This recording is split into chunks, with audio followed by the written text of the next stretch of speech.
My name is Jessica Clares, and I'm the clinic manager here at UCAN Spay and Neuter Clinic, and I oversee the daily operations. So we originated in 2001. We started as a voucher program, issuing vouchers to people that wouldn't otherwise be able to afford spay and neuter surgery for their pets.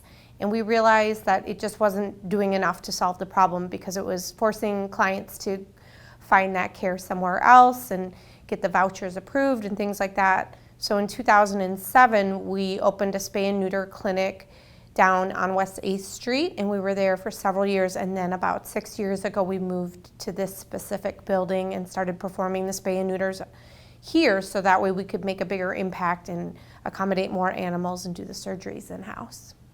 Hi, my name is Dr. Amy Runick, and I'm a spay-neuter surgeon at UCAN, and I've been here for about, just had my 2-year anniversary.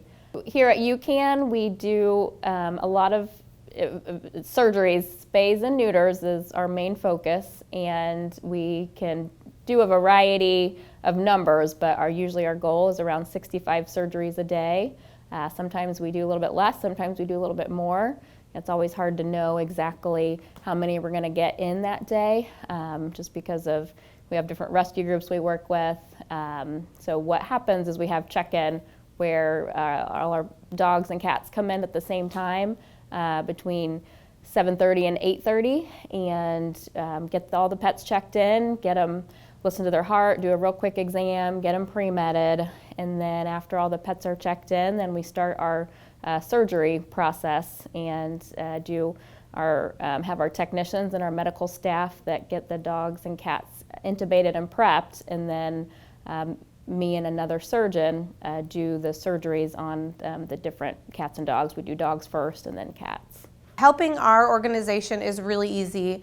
Anybody can do it. If you have a few hours a week that you want to come down and help us with surgical laundry, things of that nature, that's a great way to help. It doesn't cost you anything. Other things that folks have done in the past is maybe hosted a birthday party, and instead of receiving gifts, asking for small items that we use here at a clinic. I mean, anything from toilet paper to paper towels, old used, gently used towels that you don't need or want anymore, instead of bringing them to Goodwill or things like that.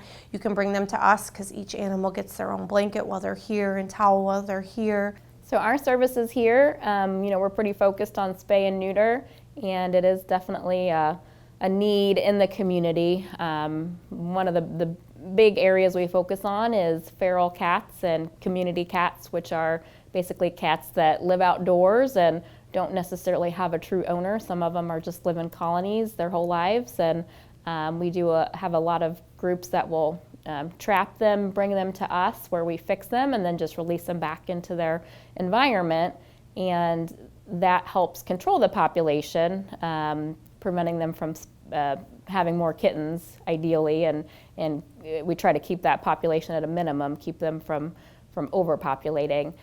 When I originally started here at the clinic, the local shelter was at about a 23% live release rate of their dogs, and right now they're well into the 90% live release rate. So that tells us that the work that we're doing is making a huge impact, because before these pets are reproducing and providing more animals that people can't house or can't take care of and overwhelming the shelters, we're able to get them spayed and neutered to eliminate those litters from even happening.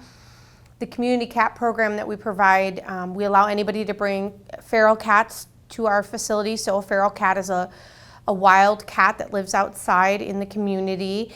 They are really beneficial to your local community for a multitude of reasons, but people are allowed to trap them, bring them to our facility. We will spay and neuter them, get them completely caught up on vaccines.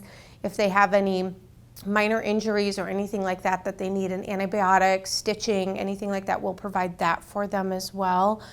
And that program has been extremely successful. The clinics and the shelters that receive in animals in the small groups have not received nearly as many kittens or cats from the public, because the animals outside have been coming here and they're getting altered to eliminate those litters altogether.